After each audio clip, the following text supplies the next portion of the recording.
Humanitarian aid impossible as fighting in Sudan traps millions. A major aid organization says it is nearly impossible to provide humanitarian services in the Sudanese capital, Khartoum, where fighting between rival political factions has trapped millions of people in their homes. The truth is that at the moment, it is almost impossible to provide any humanitarian services in and around Khartoum, said Farid Iwar, the International Federation of Red Cross and Red Crescent Societies head of delegation for Sudan. There are calls from various organizations and people trapped asking for evacuation. At least 185 people have been killed and more than 1,800 injured in more than 4 days of fighting that has pitted army units loyal to Gen Abdel Fattah al-Burhan, the head of Sudan's Transitional Governing Sovereign Council, and the paramilitary Rapid Support Forces, RSF, led by Gen Mohammed Hamdan Dagalo, known as Hemedti, who is deputy head of the council. Their power struggle has derailed a shift to civilian rule and raised fears of a wider conflict. Hopes of relief were raised on Tuesday when the rival commanders appeared to agree to a 24-hour ceasefire after calls by the U.S. Secretary of State, Antony Blinken. He separately telephoned Hemedti and Burhan to express grave concern about civilian deaths and to urge them to agree to a ceasefire. Hemedti, whose whereabouts have not been disclosed since fighting began, said the RSF had approved the 24-hour ceasefire to ensure the safe passage of civilians and evacuation of wounded people. However, hours after the ceasefire had come into effect, fighting was ongoing. Khartoum residents said they still heard gunfire and explosions in different parts of the capital, particularly around the military's headquarters and the Republican Palace. The fighting remains underway.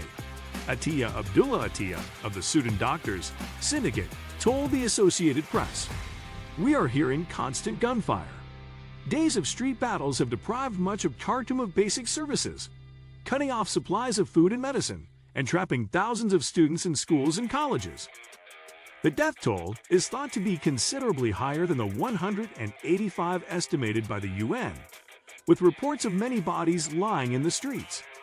Gunfire echoed across the capital on Tuesday, accompanied by the almost continuous sound of warplanes and explosions. Residents of the neighboring cities of Omdurman and Bari also reported airstrikes that shook buildings and anti-aircraft fire. Witnesses described heavy fighting in other parts of Sudan. Hospitals have been caught in the crossfire as warring factions fight for control of the capital.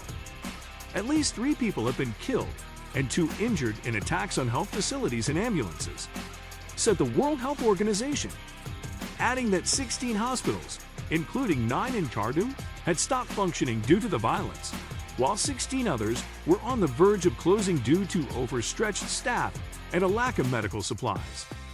There is grave concern following reports of military strikes against health facilities, hijacking of ambulances while patients and paramedics are in them, looting of health facilities, and occupation of health facilities by military forces.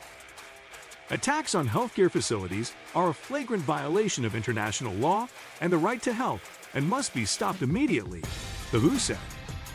At Omdurman Teaching Hospital, medical staff appear to be overwhelmed by the number of injured civilians and soldiers seeking treatment on Tuesday. Iwar said the health system was close to collapse. The main international airport and all Sudanese airspace has been shut, so no supplies can come in by air. Analysts said only pressure from a coalition of actors would have a chance of ending the fighting.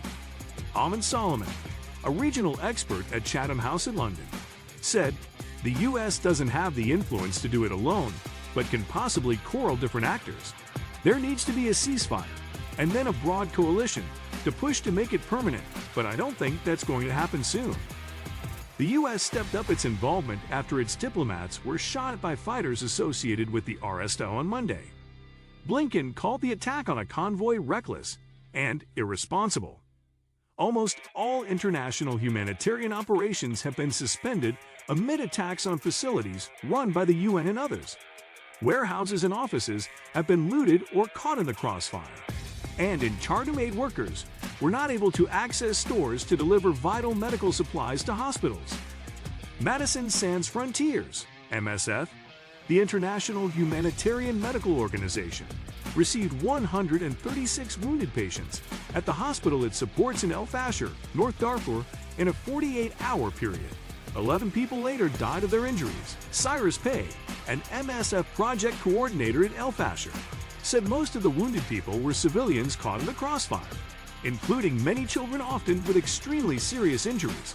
The hospital here is rapidly running out of medical supplies to treat survivors, and fuel supplies for the hospital generator are also running low. Without these vital supplies, there will be further loss of life, he said.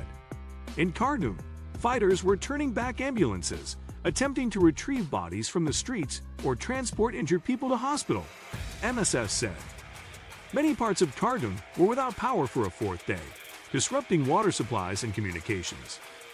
The fighting has exacerbated an acute economic crisis, with the cost of staple foods such as flour, rice, and cooking oil rising sharply.